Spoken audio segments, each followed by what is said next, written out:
Hi everyone, and welcome to the Neurodiverse podcast with myself, Ben Holmes from Autism and Neurodiversity Coaching. Today's guest is Lucy Hilary, who is an autistic advocate. So welcome, Lucy. Hi, Ben. So we'll get into it. I have a few sort of normal questions, standard questions, should I say, not normal ones, but standard questions I normally ask, and then we'll see where we go from there. So the first question I normally ask is when we actually diagnose if you were as being autistic. Okay, so obviously I've been autistic all of my life, but I wasn't actually diagnosed until I was 31. So I was late diagnosed as autistic. And I guess I always knew I was like different. I always knew that I didn't fit in. I always knew there was just something. And then it just finally, someone sent me like a questionnaire in work. It was just like a fun little, one of those newspaper ones, like, could you be autistic? And then I scored quite highly on it. So I started researching what it actually was, because I didn't hit any of the stereotypes at all, or what I would consider the generalized stereotypes anyway. And I actually was like, oh, actually, yeah, that makes sense. And I understand that now. Yeah. And then eventually I pushed the doctor to go down that route of a diagnosis in the UK. So yeah, that makes a lot of sense. And what did the diagnosis mean to you in terms of making your life better, worse, no difference, or in between? I mean, initially I was relieved, because it gave me that, I wouldn't say label, it gave me that reason as to why I didn't fit in. Yeah. But then I was angry because I'd gone through all the school and everything, struggling with certain things. And then I kind of almost grieved for my prior life in a way, because I was like, well, I'm not like any of those things. So I've had to basically relearn in the past 3 years, because I'm 34 now. So I've had to relearn in the past 3 years all about myself, what my diagnosis means for me, and also like how to advocate for myself in my full-time job. Because I just thought really naively that when you got diagnosed with something, an employer would know what to do. Like they would know what like reasonable accommodations you could have and this, that, and the other. But they don't know anything. So I had to learn just from other autistic people, like what I can ask for, what's reasonable, what's not, and what would help me based on my sensory profile. So yeah, I've had to do a lot of work. So for me, it's made my life a lot better. And I never use it as an excuse for why I behave the way I do. I use it always as a reason. And I don't tell everyone either. When I first got diagnosed, I was like, oh, I'm autistic, this is me, blah, blah, blah. And then I used to get some really funny reactions sometimes. Like the standard one was, oh, everyone's a little bit autistic, or oh, it's all right for you because you can talk and you've got the easy kind and stuff. So it made me a bit wary about who to tell. So now I kind of don't let it define me. But at the same time, like I'll let people know if I feel comfortable telling them. Yeah. No, that very similar to me with that. So I've got ADHD. My short-term memory is shocking. So I thought a load of stuff to say then, but just give me a second. I'll remember. Oh yeah, I was. I mean, the last guest I had is based in America, and I was saying some of the things that we have over here in terms of differences. What because like America, I said a lot of what I see is like the curing thing, the disease, all that sort of stuff. Whereas over here, you probably do get that, but it doesn't seem to be as much. It seems to be more or you've got the easy type, like you've said there, or we're all autistic, and because I got a lot of that. Because when it sounds similar to me when I got diagnosed, it was like I want to tell everyone I'm autistic now. Then automatically everyone like accepts it and like supports you and all this sort of stuff. Whereas in reality, you get that sort of stuff instead. Same with employer. You tell your employer you're autistic, so then they'll just treat you as they should do, but then you get even worse in some cases. So yeah, I can resonate with a lot of that. I left my last job because I was there for 5 years, and it was kind of my last job that's made me seek to get a diagnosis, because every time someone new came into the department, I just never seemed to get on with them, and it always used to be friction, because it was like a change in a new person, and it was a small team, and it was really obvious to everybody that, oh, Lucy's having issues with such and such, because it took me a while to understand their like characteristics. It took them a while to get used to me. So in the end, I was like, look, I need to get this sorted because it's preventing me from moving up in my career. And then when I got diagnosed, I thought, great, they can help me now. Like they'll be able to help me. Yeah. But what happened was the opposite. So they were like, oh, well, because you've worked here without like noise cancelling headphones for 5 years and this, that, and the other, they weren't very like empathetic to the situation. So when I got furloughed, I was dead happy. I'd never been so happy for ages. And I was like away from it for 3 months. And then as soon as I went back, they like moved my desk into a noisier area of the like office and stuff like that. So in the end, I was like, nah, I'm leaving. So I just quit. I quit that job and found a new employer. Thought I was going to start afresh, and this employer's been amazing, to be fair. So I just can't complain. Yeah, that's really good. The other thing I will point out, a lot of neurotypical, not to be stereotyped, a lot of neurotypical people wouldn't understand what I mean by this, but if you've been in a job for 5 years, that's a real like big achievement. Because I mean, I've worked for myself, but I've never. My longest job was 3.5 years, and even then, I should have left it after about a year and a half, probably. So, yeah, to do it 5 years, it is an achievement, considering the circumstances you've described. So yeah, just wanted to point that out because. Oh yeah, I think like because I am the stereotypical like above average intelligence, so I was able to bring a lot to the company in a processing type way. It was just more the social way that I was having issues with. So I've always got by just with my intelligence, but then my lack of social interaction within an office has always prevented me from moving that next step up. Yeah, if that makes sense. So and completely. because I'm autistic and I like routine and I like when I get a vibe of something, I am loyal. So I probably stay longer than I should in certain companies just for the fact that I'm like unforgivably loyal, I suppose. Yeah, no, that does sound quite common with a lot of autistic people, definitely. Definitely. So, in terms of once you knew you was autistic, how would you say it changed your life? I mean, I think you've spoke about quite a bit of this already. Was anything you want to specifically say on that? I think it just made me accept who I was more. Like I've lost a lot of friends, well, who I thought were friends since I got diagnosed because I just realized I was just giving too much to that relationship and I wasn't getting a lot back. Yeah, And I'm a lot more selfish now. Like I have like social media breaks and I don't have to respond to a text straight away. And like if I don't like something, I'm more likely to say, oh, actually, I don't like that behavior because I don't understand it. So if someone's being sarcastic, I'm a bit more like, I don't get it. If someone tells me a joke now, instead of just laughing along with it, I'll just go, I don't understand that. Or I'm just a lot more comfortable with myself, like a lot more happy in yeah, myself. And I'm a lot more assertive now as well. Like I don't put other people's needs before my own. It's very rare that I'll do that. yeah. That's really good, really good. Just on on the sarcasm thing, I think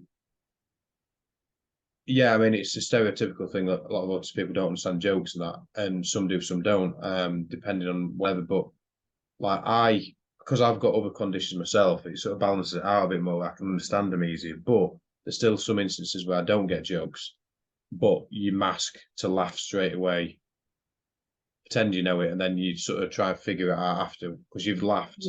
I used to do that all the time, like in school, especially. Like, I'd Yeah, be like, oh, and then I'd ask someone, I'd be like, did you understand that joke? Like, away from the group, and then they'd yeah, have to explain it to me. yeah, I yeah, think this exactly. and So you that got one for me was we were learning about I think it's cinnamons in school, in primary school, and one of them was too many cooks spoil the broth, right, yeah, right? So I was like, I don't understand, like, why, what are we cooking? And I got sent out of the lesson because they really, thought I was being funny. They thought I was being funny, and then I was just like taking it dead literally, like, well, what are we cooking, sort of thing. And I just didn't get it. I play it over and over in my head because I have that thing where I get stuck on something until I've got an answer that I can be happy with. Yeah. So I won't I've let it go.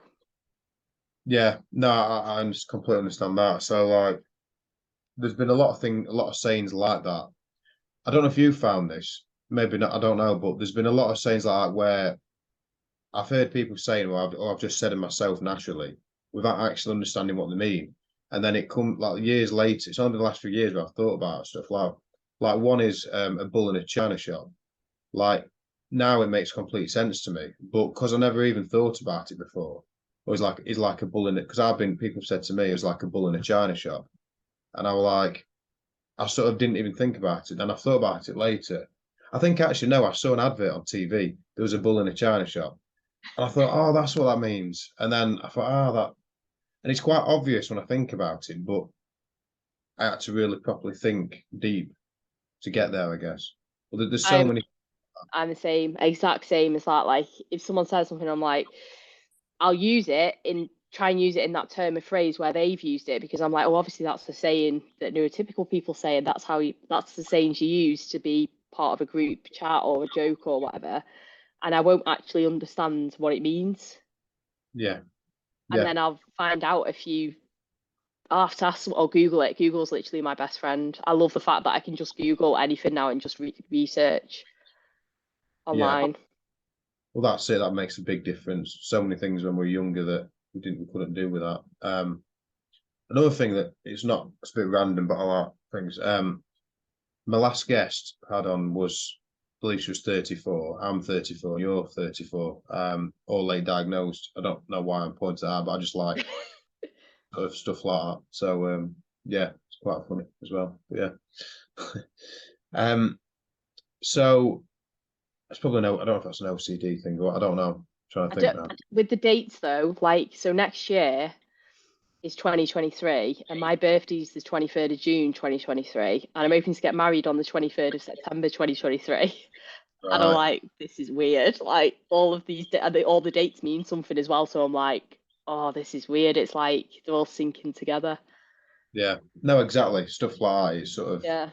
yeah, yeah, Start overthinking it like, oh, it's a sign. It's a sign next year. yeah. No, I know exactly what I mean with that.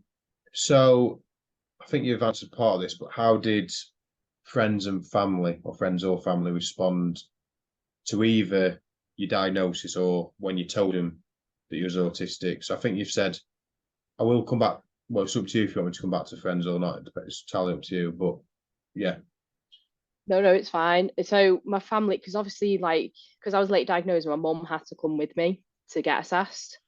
So yeah, it works like kind of a police interview. So that's the only way I could describe it. So you go into one room and the consultant interviews like you and your traits, and then someone else will interview like a close relative that has known you for a certain amount of years or knows you the best, and then they compare notes. So I yeah, got told on the day when I went for my assessment that I was autistic, and I'll never like one of the things that I've thought about since I've been diagnosed is I'll never hold it against my mum that I wasn't diagnosed earlier yeah. because in my mum's eyes I was just Lucy. I Hmm. wasn't anything but Lucy. So all of my like quirks and mannerisms and everything, it was just me. Yeah, And I can't like resent or fault that because that's how in theory everyone should treat everyone as uh, just who they are, right? So they should just accept people for who they are. And that's exactly what my mum did with me. So we knew something wasn't quite right because I was sent for like a dyslexic test in yeah, school. And I got diagnosed as borderline dyslexic. And I was just seen, especially in primary school, as just the naughty child. hmm, So when I did eventually get diagnosed, I told my partner, and my partner was a little bit, I think he was a little bit like scared of it at first because he didn't know what it meant. But it made sense because he used to say to me, "You're either dead high, like bouncing off the walls, or you're really like depressed, like crash." yeah, And we figured out since like I've got alexithymia. yeah, So with my emotions, like normally I just like sail through, But if my emotions are quite extreme, I'll notice them more, but I can't identify them. So I'll feel an intense joy in my body, and that's when I'll be bouncing off the walls, or I'll just be like in a proper funk, and that's normally just due to burnout or something like that. But that Yeah. used to get diagnosed as depression. So now then we had the diagnosis, I was like, this is great. And my partner agreed, because then we could work on it. We could work on things that would help me. So now, Yeah. like, he'll tap me to get my attention, and I hate it.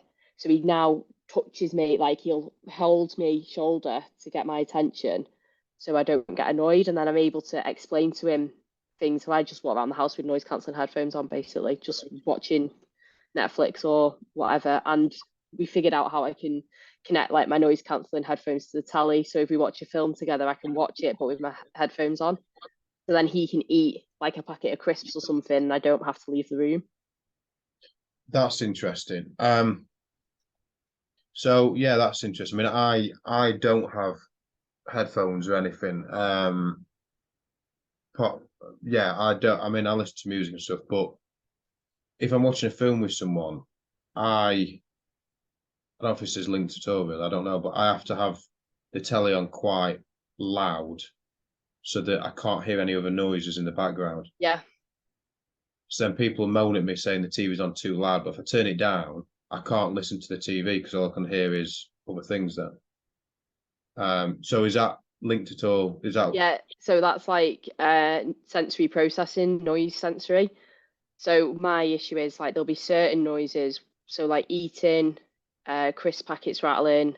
If you're eating a sweet quite loud as well, I can't stand it. So when I was younger, my mum couldn't drive basically, and my dad didn't live with us. So the only way we could get around was on buses, yeah, and I hated it because when I was growing up, it was in the like late 90s, early noughties, and there wasn't the technology there is now. mm, So I didn't have like a portable Walkman.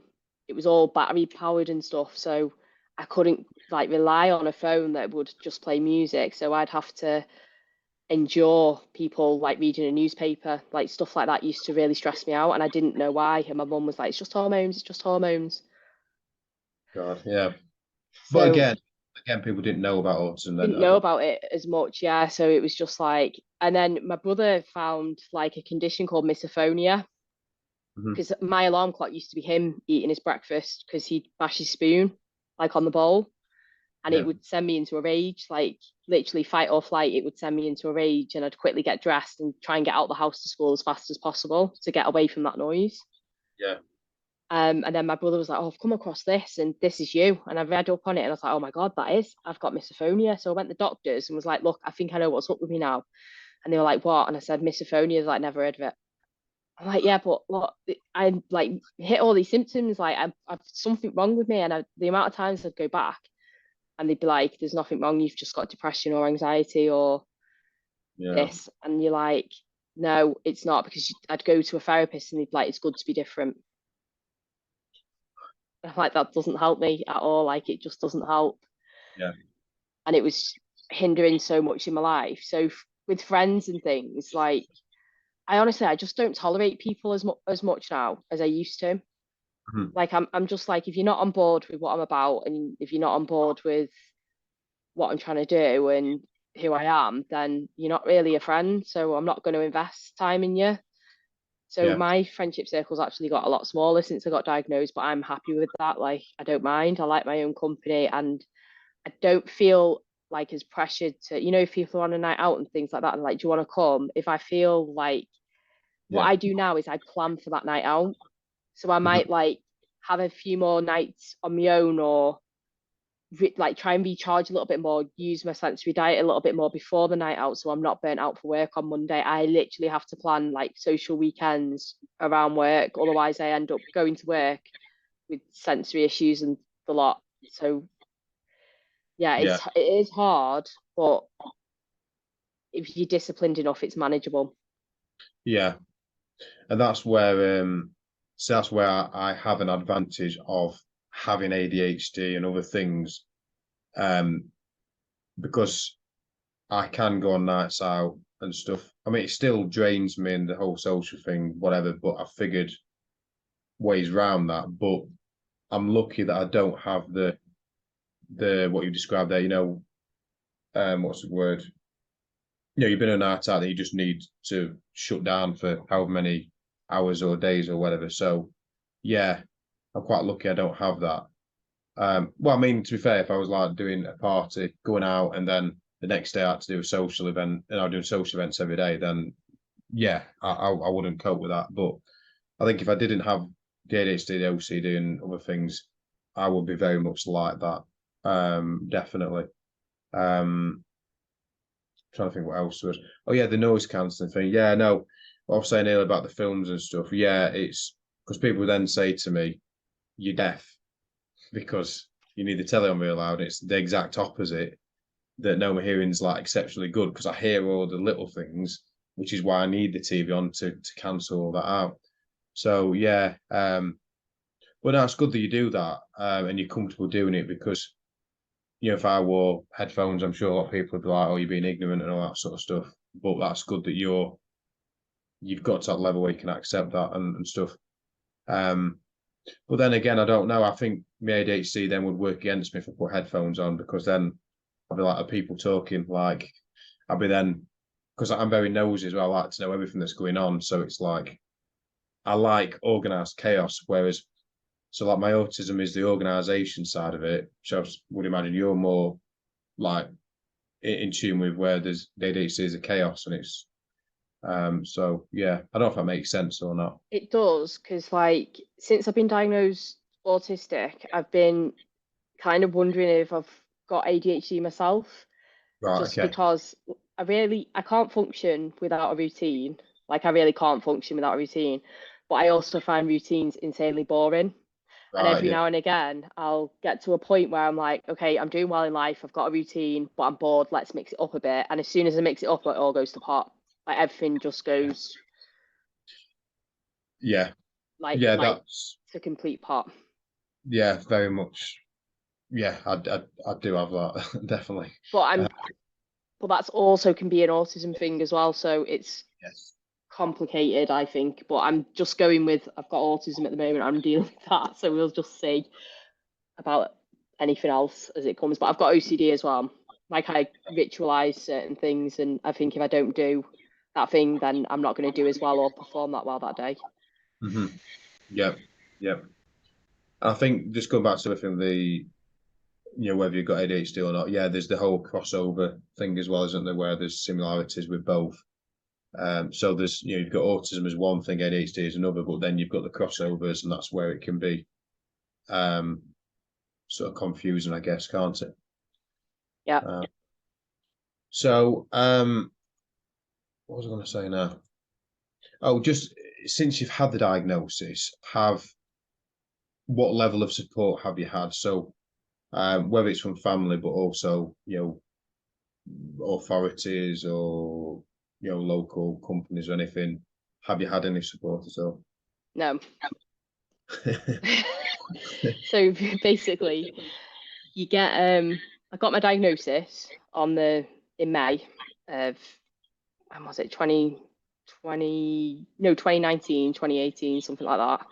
Yeah, I think it's 2019, and then I was lucky enough to get a follow-up appointment with the same consultant a few months later yeah. because at the time they had the funding for it. So I Hmm. got my diagnosis, got bombarded with tons of leaflets, tons of like links to different things. Um, and then I had about 3 months where I could kind of get to grips with it, and then went back for another appointment, and then they just kind of went through the leaflets and stuff, and then that was it. It was like, there's no like autism therapist on with a GP, and you ring up the GP and you're trying to explain, and they're like, burnout, what's burnout? And you're just like, oh God. You're educating them. Yeah, you're having to educate them. And then I'm currently going through the PIP process, applying for PIP, Yeah. which is just so much fun. Yeah. So because I don't have a counsellor and I'm not under the mental health team, it's completely gone against me. But I try to explain to her there's no mental health team to help me because there's no mental health team that supports people who are autistic. So there's Yeah. no point in having that. But I pay for private therapy once a month. Hmm. So I Yeah. found like a therapist who's also neurodiverse. So I figured like they'll get it better. And that's really helping me at the moment. So I'd like to go more, but I can't afford it. And then PIP is at tribunal stage at the moment because they won't give it me because I'm not autistic enough. Yeah. And I don't have a communication problem, even though I have been diagnosed with a disability in communication. But yeah, it's lots of fun. I do find PIP as part of me almost wants the criteria of PIP to say, we do not support autistic individuals in a way, because the amount of people I applied for it as well didn't get it, which is on my list of things to apply for again when I find the time to, because it just, as you know, it takes ages just to apply. It just drags on, yeah, it drags on and on. Yeah. But also, like I say, it almost makes me think, I wish they'd just say autistic people don't get it, because then it's fault. I mean, I do know for facts some autistic people do get it, but it's like, or to change the criteria for, because it's very misleading just saying if you're autistic you can get it, but then they tell you you're not autistic enough and stuff like that, which is just absolutely outdated and ridiculous. So it's like the woman that I got, so I don't know what she did, but she didn't have a clue what autism was when, like, on the assessment. So she led with the anxiety side of it. yeah. And I just kind of followed her lead. And because I was like, she hasn't got a clue what autism is. And then because I could hold a conversation with her, she was like, you don't have a problem with communication. I'm like, but it's masking. Like, this is how I perceive, but I can't cook like without my partner being home because I get distracted and I wear noise cancelling headphones and then I forget the timer's on and I forget something's in it in like the oven, and I've set the oven on fire twice this year, so I'm not allowed to cook like without my fella at home. But because I can use a microwave, I don't qualify for those points. Yeah. Well, you can cook better than me. I don't cook at all. Oh, and because I went to university as well, that went against me. And because like I got through education, that all went against me as well. And even though I have reasonable accommodations at work, because I work full time, that also went against me as well. Yeah. Yeah, it's ridiculous. But so because the whole point of PIP, from my understanding, because one of my neighbours gets it. So they give you money because when you have a disability, it costs you more to live. Yeah. And for me, with the technology that I need, it does, because I need to upgrade my headphones that I use at home and the 300 quid. And I wish like Sony or Bose would do discounts for neurodiverse people that actually use their kit. Yeah. Or sponsor people. Do you know what I mean? Like, like how Nike and Adidas sponsor athletes. I don't understand why like Bose and Sony haven't got onto that yet with autistic adults. Because I know loads of people that use noise cancelling headphones and it's well documented. But I think they're missing a trick with that. That's a very good point, I think, actually. Very good point. Because it would help me massively, but because I can't get PIP and stuff, I'm having to save and just wait for a deal and, Yeah. But I mean, that's one big part of it. And another thing is just, how draining it is. I mean, for you to do a full-time job, how much more energy you've got to expend mentally compared to the average person. So that all goes into the same thing, that it's just harder to live, isn't it? It's, because we're on everyone else's terms still, in a way. Yeah. Like I get home, when I first got a therapist, they were like, what do you do to chill out? And I'm like, what do you mean? Like, I didn't understand. They're like, oh, well, when you get home, what do you do? And I was like, well, I normally put a wash on and tend to the dogs and tidy up and do what I need to do. And they're like, yeah. And then what do you do? And I'm like, then I'll like go to the gym and go for a swim and do this, that, and the other. Like, so do you actually ever sit down and just de-stress, decompress? And I'm like, no. Because I was living like a neurotypical life, but now when I get in, I watch a half an hour program on my Netflix, undisturbed, just de-stress, and then I'm everyone's for the evening till bed, like sort of thing. Yeah. Yeah. No, that's good. So do you have you've already mentioned some of them. Do you have any other conditions or slash disorders or differences? So Not you mentioned really. go Yeah, on. OCD. Yeah. And then I suffer with anxiety because of self-esteem issues from bullying. Yeah. So yeah, it's like if I wasn't bullied as a kid, Mhm. and actually in employment as well, because I've unfortunately experienced bullying in employment, Yeah. I would be in a much better mental, healthier state now because I wouldn't have to mask as much and I wouldn't be so stressed about what other people thought of me or what my actions could create. Yeah. Yeah. I understand that. Understand But that. unfortunately, I was. So it's about like learning to trust the people around me that they're not going to do the same. And so far, like they don't. And if there is any issues, I normally pretty quick to bring them up and get it nipped in the bud, but there hasn't been so far. Yeah. No, it's good that you've obviously not. It's not good the bullying etc. But it's good that you're allowing yourself to be yourself more now. Like I said with the friends thing earlier, that you're not bothered that you've lost certain friends because they shouldn't be in your life anyway if they're not willing to accept Yeah, I who mean, you I've not fallen out with anyone or anything like that. It's just I stopped just putting the effort in, yeah and I was like, I'll see if they text me or see if and they don't. So yeah it's more energy draining for me to reach out to someone because I have to mask, even on social media and things. You're masking, hmm and I didn't realize I was doing that. And then I was thinking, you put a comment on someone's post, you're like, is that an okay comment to do? And then I scan through everyone else's comments and see what they've commented. yeah And I'm like, oh, do I want to be controversial or do I want to just be like, oh, and then eventually I'll look at it for like 5 minutes. Sometimes I'm just like, no, let's just move on. yeah Not a safe one to put on that. yeah. Then the other thing is I don't know if you get